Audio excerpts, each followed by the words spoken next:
డ్రైవర్లని గెలిపించేకి ముందుకొచ్చి సంఘాలు మొదలుపెట్టిన యూనియన్ లీడర్లకి అతి ముఖ్యమైన విషయం తెలపరచాలని ఈ వీడియో ముందుకొచ్చాను.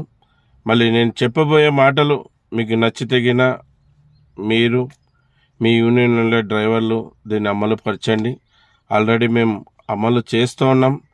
విషయం ఏమంటే, మన ఆంధ్రప్రదేశ్లో ఎలక్షన్ జరుగుతూ ఉంది. ప్రతి ఒక్క పార్టీకి చెందిన రాజకీయ నాయకుడు మన వీధిలోకి, మన ఇంటికాడికి వస్తాడు. వచ్చినప్పుడు మీ యూనియన్ నుంచి మీరు ఏదైతే డ్రైవర్ల డిమాండ్స్ మీద పోరాడుతున్నారో ఆ డిమాండ్స్ లెటర్ని ప్రతి ఒక్క డ్రైవర్ అన్న చేతికి అందజేయండి. దాదాపుగా 15 నుంచి 20 జిరాక్స్లు చేపించి ప్రతి డ్రైవర్కి ఇవ్వండి. డ్రైవర్తో చెప్పండి, మీరు ఉన్నప్పుడుగిన ఏ పార్టీకి చెందిన రాజకీయ నాయకుడైనా మీ ఇంటి ముందుకు వస్తే వాళ్ళ చేతికి అందజేసి ఇవి మా డిమాండ్స్ అని చెప్పమనండి.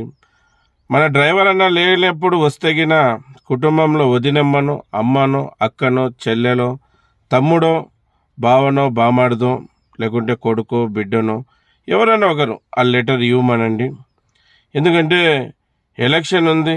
మళ్ళీ రాజకీయ నాయకులు ఇప్పుడే మన ఇంటికాడికి వచ్చేది, మళ్ళీ 5 ఏళ్ళ వరకు మళ్ళీ కనపడరు. కొద్దిగా మన డిమాండ్స్ వాళ్ళ దగ్గరకు వెళ్తాయి. వెళ్ళినప్పుడు ప్రతి ఒక్క డ్రైవరు వాళ్ళకి అందజేసినప్పుడు మన డిమాండ్స్ పూర్తయ్యేకి అవకాశం ఉంటుంది. కనుక ఈ విధంగా చేస్తారని నేను భావిస్తున్నాను. ఆల్రెడీ సేఫ్టీ డ్రైవర్స్ అసోసియేషన్ తరఫున కర్నూలులో ప్రతి ఒక్క డ్రైవర్ అన్నకి మేము లెటర్స్ ఇస్తున్నాం.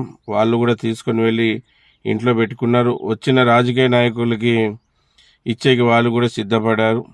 మళ్ళీ మీరు కూడా ఇలాగ చేస్తే బాగుంటుందనే నా ఉద్దేశం. అందుకే వీడియో చేస్తున్నాను. ఖచ్చితంగా ఈ వీడియో నచ్చినట్టయితే ప్రతి ఒక్క డ్రైవర్ అన్న దగ్గరికి, డ్రైవర్ యూనియన్ లీడర్ దగ్గరికి చేర్చండి.